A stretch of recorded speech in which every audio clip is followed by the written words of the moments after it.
আচ্ছা, তৌহিদ আফ্রিদিকে নিয়ে আমরা যে মুখ খুলেছি, এখন যদি সে জেল থেকে বের হয়ে রিভেঞ্জ নিতে চায়, প্রতিশোধ নিতে চায়, তাহলে আমরা কি করব? কে আমাদের এখান থেকে মুক্তি দিবে? কে আমাদেরকে বাঁচাবে? ভাই, উনি জেলে থাকা অবস্থায় তো কিছু সংখ্যক লোক আমাদের ঘটনাটাকে মিথ্যা হিসাবে প্রকাশ করতে চাচ্ছে। অনেকে বলেই দিয়েছে আমরা নাকি ভিউ ব্যবসা করছি, আমরা নাকি ভাইরাল হওয়ার জন্য এই ধরনের কথাগুলো বলছি। ভাই, শরীরের মধ্যে আঘাতের যন্ত্রণা নিয়ে 2.5 বছর চুপ ছিলাম। আরে আমি একা না হয় মিথ্যা কথা বলেছি, স্বপন, রাহি, প্রত্যয়, হিরণ, সেই সাথে সায়েম, সবাইকে মিথ্যা কথা বলেছে। আমরা সোশ্যাল মিডিয়ার অ্যাক্টিভিটিস যারা আছি তারা না হয় ভাইরাল হওয়ার জন্য এই ধরনের কথাগুলো বলছে। তবে তৌহিদ আফ্রিদির বিরুদ্ধে আদার্স যত ধরনের অভিযোগ সবকিছুই কি মিথ্যা? আপনারা আল্লাহ তাআলাকে বিশ্বাস করে 5 ওয়াক্ত নামাজ পর্যন্ত পড়ছেন না, তবে আপনারা একজন মানুষকে কিভাবে অন্ধ বিশ্বাস করছেন? আপনারা বলছেন মানবতার ফেরিওয়ালা অসহায় মানুষের পাশে গিয়ে দাঁড়িয়েছে, অসহায় মানুষকে একদিন তিনি সাহায্য করেছে, আজকে তার বিরুদ্ধে কিভাবে যাবেন? আরে স্বৈরাচার সরকার শেখ হাসিনাও তো অসহায় মানুষের পাশে দাঁড়িয়েছিল, তাহলে তার পতন কেন আপনারা ঘটিয়েছেন? ডিবি অফিসের মধ্যে গিয়ে আমাকে কিভাবে নির্মম ভাবে আঘাত করেছে, আজকে সেই ভিডিওটি আপনাদের সামনে প্রকাশ করব। তাই পুরো ভিডিওটি মনোযোগ সহকারে দেখেন এবং কিছু সত্য কথা জানেন যেগুলো আপনাদের সবারই অজানা।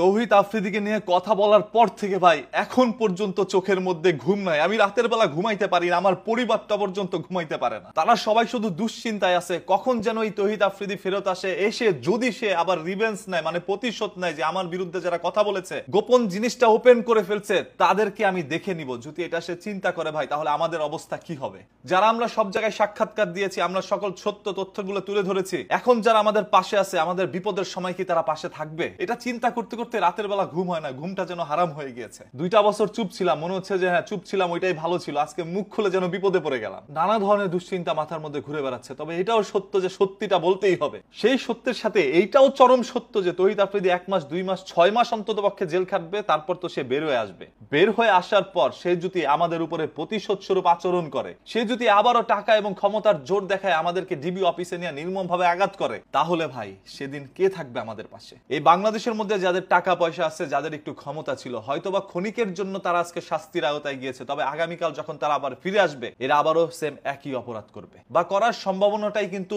99%। 1% যদি তারা শুধরে যায়, তাহলে আলহামদুলিল্লাহ আমরা বেঁচে যাব। আর কিভাবে আপনাদের কাছে মনে হয় যে আমি ভাইরাল হইতে আসছি? ভাই, আমার লক্ষ লক্ষ যে ফলোয়ার গুলো আছে, তাদের সামনে গিয়ে আমি বলবো ভাই আমাকে একজন পিটাইছে, এখন আপনারা সবাই আমাকে ফলো করেন, এতে করে কি আমার ব্যক্তিত্ব বাড়বে, নাকি এতে করে মানুষ ভাববে ওকে চাইলেই পেটানো যায়? এটা ভেবে তো তারা আমাকে দুর্বল ভাববে। আমি কখনোই আমার দুর্বলতা প্রকাশ করতে চাই নাই। আজ করেছি এই জন্য যে সবাই বলছে, তাহলে আপনারা একটু দেখেন। এবং আমার যে আঘাতের চিহ্নগুলো, এইগুলো দেখার পর আমি মনে করি আপনাদের ভিতরটা কেঁপে উঠছে, আপনাদের ভয়ে শরীরটা শিউরে উঠবে। কিভাবে আঘাত করতে পারে আমাকে, সেই ভিডিওর লিংক আমি আমার ডেসক্রিপশনে এবং ফার্স্ট কমেন্টের মধ্যে পিন করে দিয়েছি, সেখান থেকে ক্লিক করে আপনারা ভিডিওটি দেখে আসেন। আজকে বাংলাদেশের মেইনস্ট্রিম মিডিয়া থেকে শুরু করে প্রত্যেকটি চ্যানেলের মধ্যেই মোটামুটি আমাদের এই টপিকটাকে তুলে ধরা হয়। তারা সত্য প্রকাশে আমাদের পাশে দাঁড়ায়, এবং আমি আশা করি কেউ যদি আমাদের উপরে প্রতিশোধমূলক আচরণ করতে আসে, তাহলে এই বাংলাদেশের গণমাধ্যম আমাদের পাশে থাকবে, সত্যতা প্রকাশ করবে। আর যারা বলছেন আজকে তৌহিদ আফ্রিদির বিরুদ্ধে কথা বলছো, একদিন সে জেল থেকে বেরোয় আইসা তোমার বিরুদ্ধে এরকম কাজ করবে,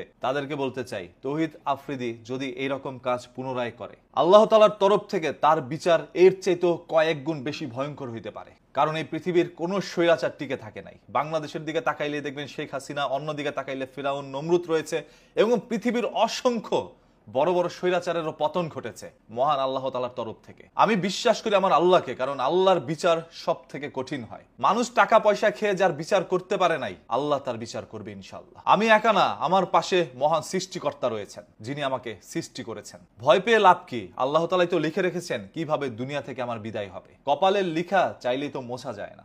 আজকে এই কথাগুলো এই জন্যই বললাম যে তৌহিদ আফ্রিদি যদি ফেরত আসে, আসার পর সে চিন্তা করে সে রিভেঞ্জ নিবে, তাহলে সব থেকে বেশি ক্ষতিগ্রস্ত হইতে পারে রাহি, তারপর আমি, এরপর স্বপন আহমেদ, প্রত্যয় কিছুটা হতে পারে। এছাড়াও যারা যারা মুখ খুলেছেন তারাও ক্ষতিগ্রস্ত হইতে পারেন। তাই একা নয়, সর্বদা একত্রে থাকতে হবে।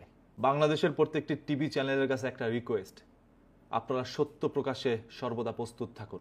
আপনারা যদি চান আরো চাঞ্চল্যকর তথ্য আপনারা বের করতে পারেন। তৌহিদ আফ্রিদি আমার সাথে যা ঘটিয়েছে সেই জন্য আমি তাকে মন থেকে ক্ষমা করে দিয়েছি, তবে আরো যার সাথে ঘটেছে তারা হয়তো বা ক্ষমা করে নাই, যার কারণে আজকে তার এই পরিণতি। বাংলাদেশ স্বাধীন হয় নাই, আমরা নিম্নবিত্ত পরিবারের মানুষ, সাধারণ মানুষগুলো সবসময় পরাধীনই থাকবো। বাংলাদেশের জনগণ কেবলমাত্রই কল্পনায় তারা স্বাধীন, আর বাস্তবে রাজনৈতিক দলগুলোই স্বাধীনতা ভোগ করে। তারা স্বাধীনভাবে চাঁদাবাজি, লুটপাট করে যায়, মানুষের উপরে অন্যায় অত্যাচার করে, তাদের সম্পত্তি দখল করে। এই ভোগের রাজনীতি থেকে কবে মুক্তি পাবে বাংলাদেশের জনগণ?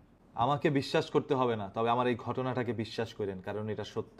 আল্লাহ তাআলা ছাড়া কাউকে চোখ বুজে বিশ্বাস করেন না, এতে করে আপনার ঈমানের ঘাটতি হতে পারে।